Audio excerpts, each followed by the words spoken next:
Greetings, dear people of Trinity.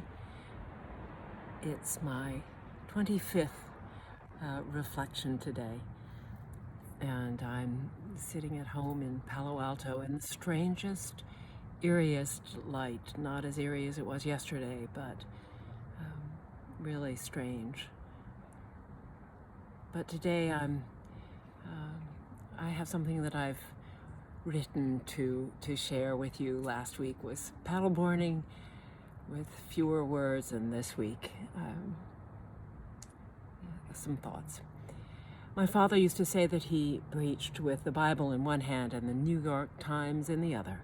Today I will reflect that way as well, with Tom Friedman's Sunday article called "Who Can Win the Politics of Humiliation" in one hand, and the famous quote from Matthew, better known as the Golden Rule, "Do unto others as you would have them do unto you," in the other hand. At first glance, when Tom's article flashed on my screen, I thought he was writing about humility, something I have been thinking about lately since it seems to be so sorely lacking, whereas behavior towards others that belittles, humiliates, or abuses seems epidemic. Tom Friedman writes, "Humiliation, in my view, is the most underestimated force in politics and international relations. The poverty of dignity explains so much more behavior than the poverty of money. People will absorb hardship, hunger, and pain. They will be grateful for jobs, cars, and benefits. But if you make people feel humiliated, they will respond with a ferocity unlike any other emotion, or just refuse to lift a finger for you. As Nelson Mandela once observed, there's nobody more dangerous than one who has been humiliated." By contrast, if you show people respect, if you affirm their dignity, it is amazing what they will let you say to them or ask of them. Sometimes it just takes listening to them, but deep listening, not just waiting for them to stop talking, because listening is the ultimate sign of respect. What you say when you listen speaks more than any words. Isn't that kind of listening what we all need, what we yearn for, to feel heard? I was in a gathering yesterday of women who just simply shared the stresses that they've experienced during COVID and the ways that they have learned that are effective to release the stress and give them peace.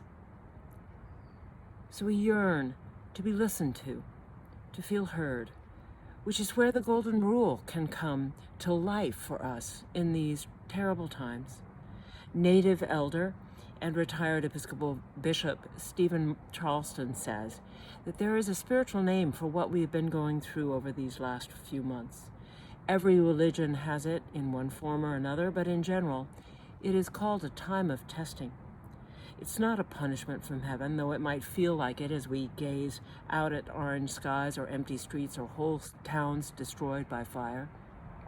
Instead, it is a time when our ability to practice what we preach is stretched to the limit. The test is to be faithful, to be true to what we believe, to be better than we thought we could be. He says the Spirit will be with us, but this is a moment we must confront, endure, and finally overcome ourselves. We must pass this test of faith not by strength alone, but by a patient trust in what we've always said we believed. We've had the training. Now we test how well it works. People of Trinity, what does it mean to you to be faithful? Every religion in one form or another describes being faithful as living out the call to do unto others as we would have them do unto us, to love as to be loved, to follow the Golden Rule. According to our Episcopal baptismal covenant, it means, will you seek and serve God, Christ, in all persons, loving your neighbor as yourself? Will you strive for justice and peace among all people and respect the dignity of every human being? It means pretty much the opposite of belittling, humiliating, or abusing.